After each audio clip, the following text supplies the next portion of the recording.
Hi, my name is Francis Clermont, teacher at the Royal Military College at Saint-Jean. I got to systems thinking and design starting from soft skills. That was the origin of the reflection upon that. So we give systems thinking and design within our courses and programs. So that's how I got there. And this was a very interesting 2-day workshop. Got to meet a lot of interesting practitioners and people that had a lot of knowledge. So it's a true honor and privilege to be here with you. And thank you once again, Philip and your team, for organizing this and having the privilege to be here with you, practitioners and people with a lot of experience. So I thank you for that opportunity. So as a good teacher, I listened to the instructions that were given to me in order to write this essay. I didn't follow the number of words that were required, but I'm not too far off. I tried to follow the spirit and format of a think piece. Within such spirit, I decided to throw a curveball and to be a bit thought-provocative, as any system thinker should be anyways, right? So previous to this workshop, I had passed the 3 last days in a symposium that was studying social complexity and the wicked problems confronting our planet and its being. I've come to realize that I'm right on topic with my approach and focus on consciousness and the need for a change of paradigm, one where empathy, collaboration, and peace are its foundation, as reminded us by Paul Pangaro, Eric Stodelman, and even more so, Umberto Maturana. Next slide, please.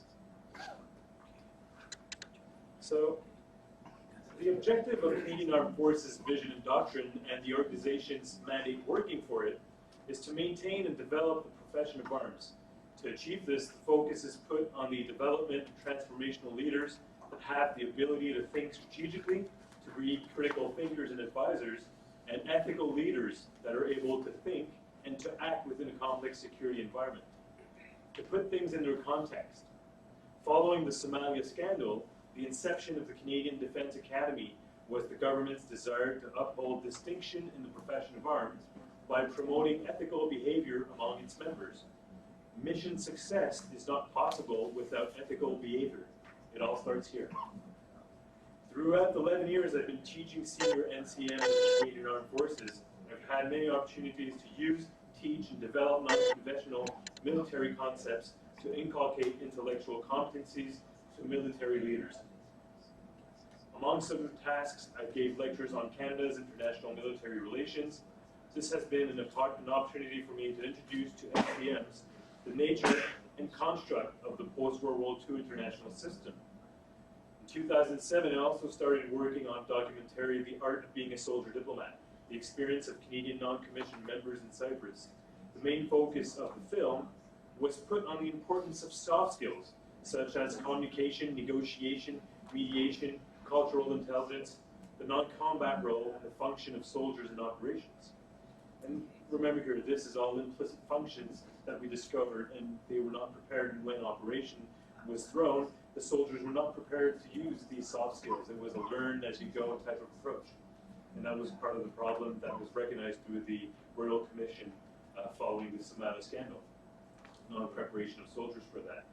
A few years later, after the completion of the film, I participated in conferences organized by the Canadian Defence Academy and affiliate partners where I talked about the soldier diplomat concept and the importance of education, vice, instruction, and drill for NCMs within the modern war paradigm, and the necessity to further pursue and strengthen the professional development programs offered.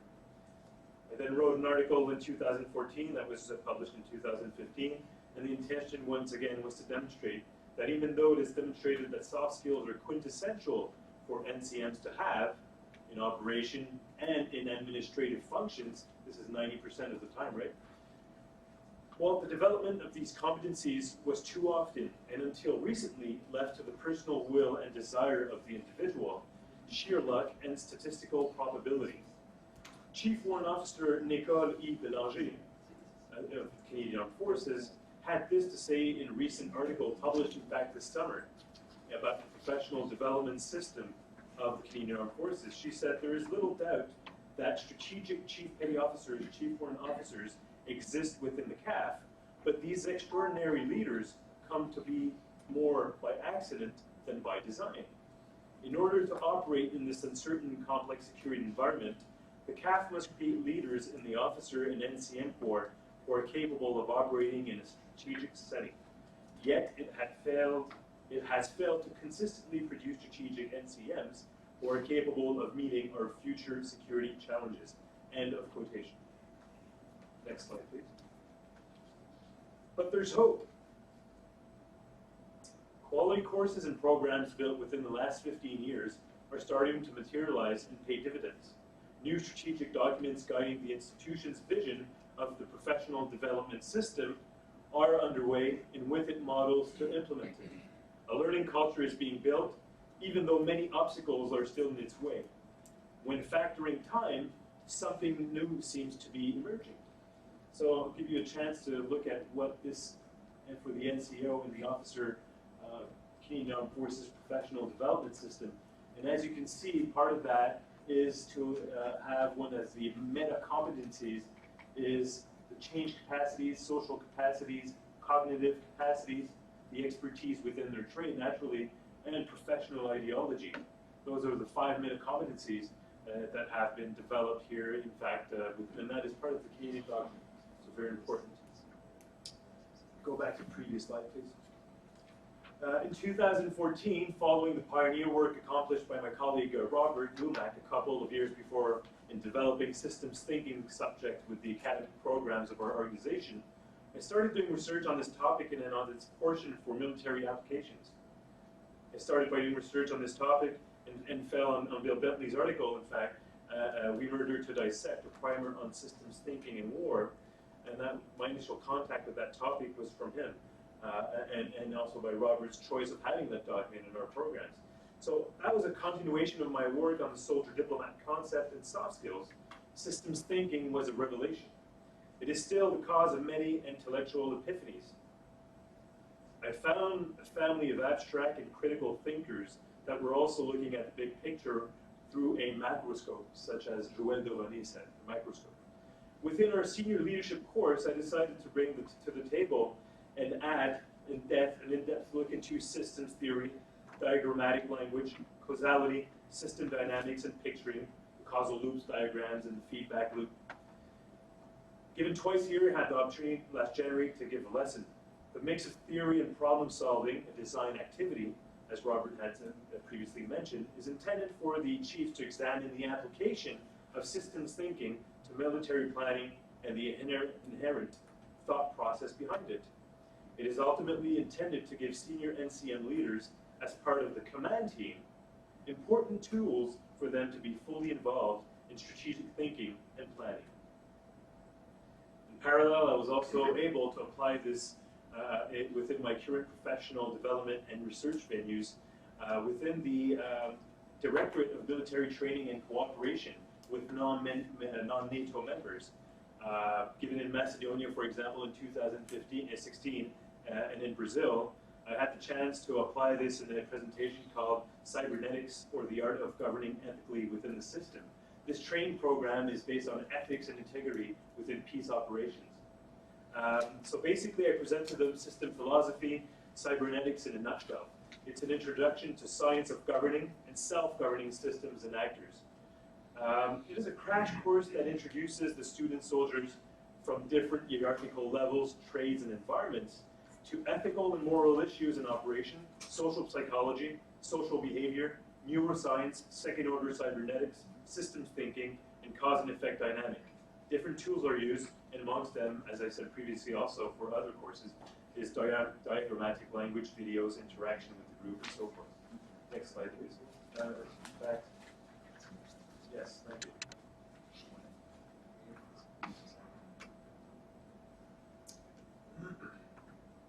As I mentioned numerous times, in referring here to the article I wrote in 2014 and published in 2015, there's a necessary change to change the doxa found within the institution, where an often unjustified conservatism based on obedience, and blind obedience here, not autonomous obedience, but blind obedience, rank and hierarchy dominates. Amongst other reasons explaining a resistance to such change is a culture of anti-intellectualism within certain members and the elite of the organization, avoiding what seemed obvious for many observers. Soft skills were overlooked in training and in the professional development system, learning and education portion of that.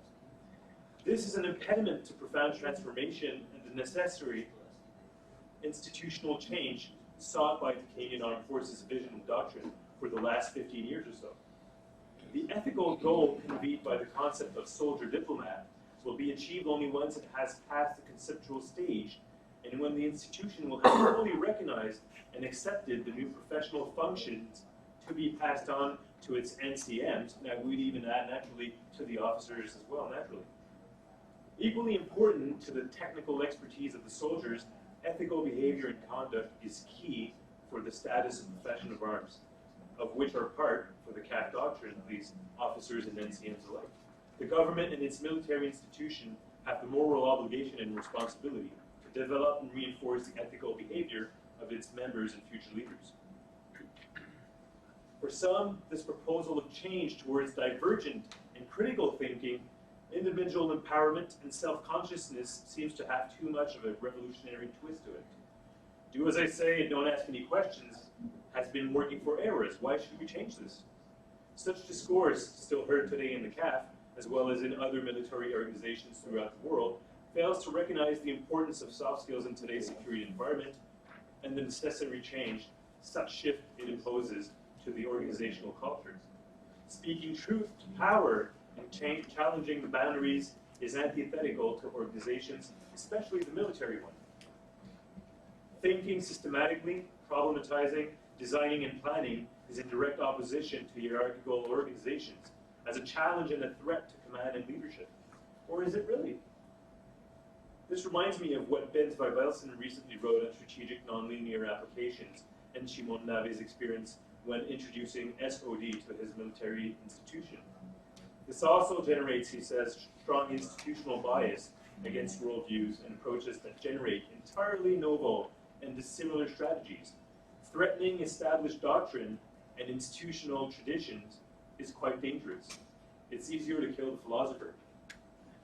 Such venture and journey of the avant-gardist as we might be, and I say this with much caution, reminds me of the composer Arnold Schoenberg's need and desire to go above and elsewhere, to surpass the limits of conventional language of music, to explore new limits and realities when he wrote the Chamber Symphony No. 1.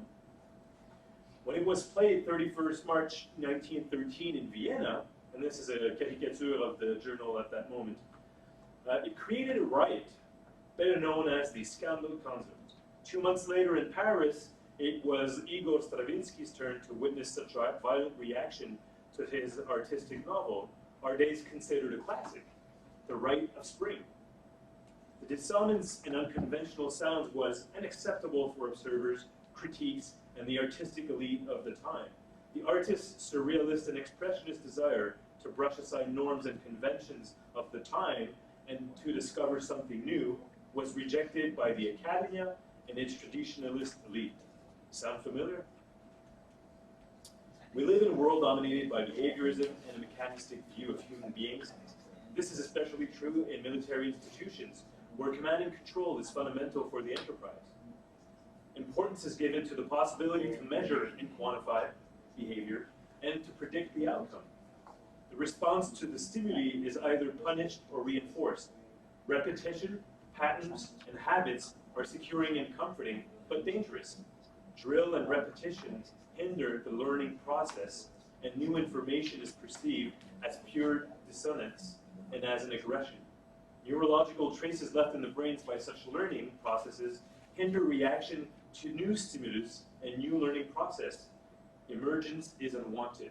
So basically, this people here, and Strauss was in the group, and he said, listening to Schoenberg's music throughout this riot also, and the dodecaphonie of Schoenberg, he said basically the best sound, the most clarity of the sound that came out that night was the hit of a punch in the face at someone, and that was the clearest sound of all night. So it just goes to see that how we react to new stimuli, and it created a riot among music in Stravinsky 2 months later. The battle is one of ideas and paradigms. It is between a behaviorist approach and a constructivist one, both that work in military institutions, but with different appreciation and success. It's education and learning versus repetition and drill. Both can be done. One does not have to exclude the other. It all depends on the aim pursued and the weight given to each. What about the cognitive aspect, asked the first proponents of the Gestalt theory? What about insight, mental structures of perception and representation? When receiving stimuli, give form and try to make sense of the reality for the observer. Such a process opens up many possibilities and possible responses. The needed paradigms is that of cognitive constructivism, where problem solving based on insight is seen as a key tool for discovering the world and for developing critical thinking skills for the self-regulated learner. Within this phenomenological approach, the automated individual leaves place to the conscious actor. As Raoul Duguay, a Québécois poet, wrote in 1971, "On doit mourir à soi-même." We must die to ourselves, he wrote, in order to approach a brand new and yet unknown object without prejudice or preconceptions. We must forget what we know to deconstruct and to better rebuild. Only then can something new, something else emerge. This is also a necessary path for organizations. Change and adapt or die. The same dynamic is at play for system thinkers like us, pushing for smart and intelligent management and regulation of the system. To achieve this, the obstacles are numerous. Amongst them are the silos and the ever-present linearity in organizations and elsewhere. These are the metaphors of a general mindset that are impediments for smart regulation and control. These intrinsic limits are the results of an ethical failure of leadership. The policies that emerge from these organizations are too often mere reflections of pyromaniac firefighters. Next slide, please. Biologist C.S. Holing, also known as in Canadian, Buzz Holing, and Gary K. Neef wrote an article in 1995. I'm sure the title will capture your attention, just as it did for me. Command and Control and the Pathology of Natural Resource Management. Their premise is that a reduction in variation leads to less resilient ecosystems. The author's solution and the pathology identified are fundamental to understand and need to be addressed. They say, and I quote, "We must also modify our institutions and policies to recognize the pathology described herein and to root out similar pathologies in institutional and policy behaviors. To ignore this is to perpetuate pathology of natural resource management and place ecosystems and humanity at great risk." So problem solving and designing is fundamentally a moral project. What role for the individual sitting at the table? Who's observing? What's the intention behind the thoughts and the will to act? How do we, as observing systems, construct models? There's a need to look into our own knowledge structures and our conscious intentions in order to discover what lies underneath. What's the intent? What's the desire? For what end? Serving which teleological aim? To use biologist von Uexkell's Umwelt concept, we can decide to act and perceive our reality and the world such as a teak does, the insect, a teak. Or as a simple organism driven by hedonistic, individualistic, and egoistic desires, or that of a conscious and holistic actor driven by universal values and sensitivity to his environment, to the world. Driven by realism and the homo economicus and the utilitarian paradigm, what is needed is an ecological approach to life and society. It is a project that allows one to see interrelations as a teleological dynamic between humans, not machine and numbers. What is needed is a mind revolution, a profound culture shock. A mind shift is needed in social sciences, humanities, in management, in political and strategic affairs. The same type of change of paradigm deemed necessary at the turn of the 19th century in the fields of science and arts. The necessary approach here is one of transdisciplinarity, not pluri or inter or multidisciplinarity, but transdisciplinarity, as defined by Piaget and other followers like Edgar Morin under the CIRET, the International Research Center for Transdisciplinarity. Le CIRET, that's C-I-R-E-T, if you want to look it up. Very fascinating things there. It is only by using such a truly holistic approach that we will be able to search and to find the profound cause of the systemic problems and their appropriate remedies. To achieve such tasks, we must put an end to mechanistic, rationalistic, realistic, technocratic, managerialist, and linear approach in the way social activity is governed, of which military business is part of, as we've seen also in the previous presentation. So the answer also seems to lie in the necessary addition, and I put that with a question mark, of Irenology to polymology, to bring equilibrium in the enterprise of peace and war, to shift a moment maybe from the iconic Ares to Irene, to shift from a phallocracy also to a genocracy. This seems to be a necessary venue in order to bring about cooperation, interrelation, and integration to the forefront when designing and planning. The answer must be found within ethics, ethical behavior, and possible ethos, and possibly ethos. Ultimately, it is to be Socrates and Plato's steerman, the cybernetic leader, where an evaluation of the goal, the mission's success, is ultimately dependent upon a moral and an ethical appreciation and judgment. A teleological approach to human action therefore implies a conscious awareness of our actions within the systems. It is a true cybernetic approach, one that is goal-oriented, that has a purpose and an aim. It implies the need for the individual to think and act consciously and freely. It is the essence of critical thinking, of autonomous obedience and free will. For the institution and its directing staff, it also signifies, in a paradoxical way, a form of necessary abandonment, less control and less command. It's what Buzz Holing and Gunderson call panarchy, in the sense of hierarchy of systems and the role of each layer within that systems, where that approach builds resilience and trust that is needed within that system. And what they say is basically that the sub-lower levels need to be flexible and adaptive, where time is given also and to react, where there's a lot of things happening at lower levels. Higher levels, as the strategist and political levels, need to have to wait and give it time, so leave the subsystems work and have that dynamic approach at the lower systems. High levels of interlinkage favor a system entropy, its collapse, its overshoot, its autolysis. In consequence, what is needed is a teleological approach where thinking and acting aim at creating institutions and systems based on sustainability and resilience. It's an ethical and an ecosystemic approach. It's a profound ethical change. It's a moral project. It's not just about action, but acting the right way for the common good. It requires a post-conventional stage of personal moral development and a higher degree of consciousness. For the planners and the designers, the pharmacological essence of their work imposes great responsibility and courage. Next, please. So finally, a danger comes from leaders, system thinkers, planners, designers, who abandon and or refuse by cynicism and reductionism to isolate specific causes and their effects. It is Smith's invisible hand here again, Adam Smith's invisible hand. Like a taboo to better hide the true underlying cause of the system's failures and denying responsibility.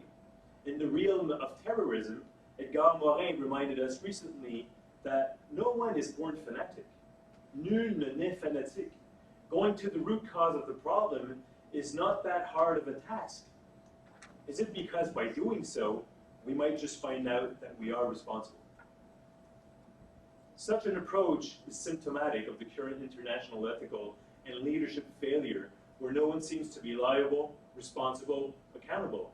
The tactic is quite simple and used by many organizations. It is also the motto of many professions. Build silos in order to reduce risk exposure and transfer all potential risks to other organizations. Sound familiar? I was recently told by a top executive of Canadian engineering company that this is the motto when doing business and putting together business plans. 2 weeks earlier, I had the honor of being invited to an engineering faculty to observe a group's last lecture, where each of the groups had to present their engineering project. Out of the 4, none had included an ethical perspective to their design process. A member of one of the teams alluded to the ecological impact of the products used. The mandate they were given and the instructions they had received did not require them to encompass such a dimension in elaborating their team's design. Ethics and deontology are not part of their bachelor's program. The other danger I see is the technocratic one. You can put the next slide, please. As underlined by Jean-François Lyotard in the postulate that has efficiency and performance as the cornerstone of our measurements of inputs and outputs, and the following regulations taking as corrective measures. In La Condition Postmoderne, rapport sur le savoir, by the way, written in 1979 for the government of Quebec within the university studies of where the science was going in Quebec. And republished in English in 1984 by Mark. I'll leave you time to read this profound, shocking, and revelating sentence. Of course, he did not like his own work afterwards. You're going to self-criticize after? Well, yeah, we could talk about it afterwards if you want to, but I think what we must see by this specific sentence. I mean, there's a lot that can be said about it, but I think it says. I like this book too.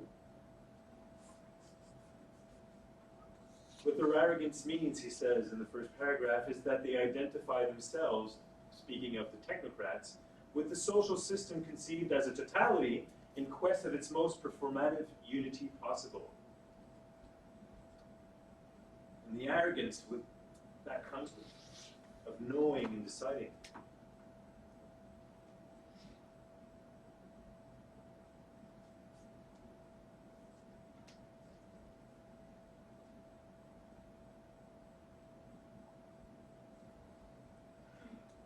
It's long, but it's important. Yes. I need to police you.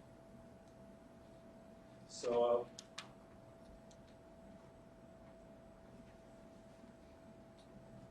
the next one, please. We had the same also naturally by Bertalanffy, reminded us of the importance and the dangers that we have as our own observing systems that we are as cyberneticians. These are also an important dimensions to recall when working with system designers, analysts, researchers, behavioral engineers, and members of similar professions. The new utopians. So this is another danger. Next slide, please. The potential. So finally, I'll leave you with these two thoughts. Potential comes from leaders, system thinkers, and planners and designers who deem to look at profound systemic causes and their effects, and who recognize the responsibility they have as agents that can impact the system, and actors with potential transformational power. This is the hardest path, but the only true one for whom wishes to make use of his, her intellect and guide his or her actions with virtue and ethics. I dare advance the idea that James Lovelock's Gaia hypothesis might be the venue towards the ultimate societal goal of systems thinking and of design, serving basically the regulatory and control framework, where local autopoietic processes of organisms have a regulatory and homeostatic effect on global systems. What is the aim? What is the goal? What is the intent of the action? What are the problems to be solved? It is optimization, profit, and domination, or is it emancipation, human dignity, entropy, homeostasis, conscious, and smart autopoiesis? Potentiality B also comes from within the whole of government approaches that are used in order to address root causes and to act accordingly. Such an approach is an ethical one since it involves consciousness and responsibility. So that is the true intelligent planning where the teleological dynamic at play is one of true finality, as defined by von Bertalanffy teleological classification. This is the true finality is purposiveness, where there's foresight of the goal in the process of regulation and control. So in conclusion, please, is what do we desire to see? Peace or war? Thank you.